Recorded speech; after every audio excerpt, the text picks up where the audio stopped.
Bonjour, soyez les bienvenus à Sa parole pour aujourd'hui. Le thème du jour: faut-il fuir?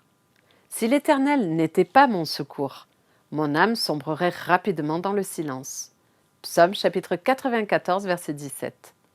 Il est bon de se tenir informé de ce qui se passe dans le monde, dans son pays, dans sa ville. Cela permet de savoir où en sont les humains avec qui nous partageons le temps actuel sur cette terre. Mais la surabondance des malheurs et des catastrophes peut miner le moral le plus optimiste. L'analyse des comportements, la dégénérescence des valeurs d'autrefois considérées comme vitales, les délivrances dans les mœurs, les perversions en tout genre, les scandales qui éclatent mais qui restent sans enseignement, tout cela entraîne une méfiance à l'égard de la nécessité de savoir. La politique de l'autruche est d'ailleurs celle que pratiquent bon nombre de nos contemporains qui préfèrent ignorer, vivre au maximum tant qu'il est possible. On n'a qu'une vie, scande-t-il.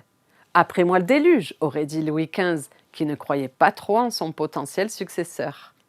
Ignorer, refuser, se cacher les vérités n'empêche pas les vérités d'advenir et d'être.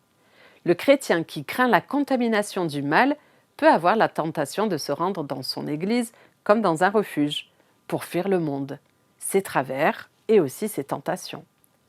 Certains ascètes ont ainsi cherché à se retirer du monde pour vivre isolés, loin du bruit, des turbulences et des effets néfastes des dérèglements humains.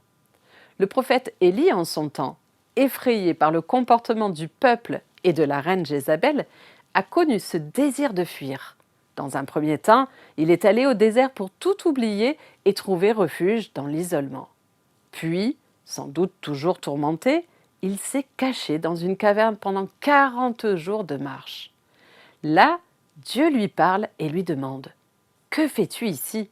Autrement dit, il n'était pas au bon endroit, alors qu'il pensait devoir se protéger.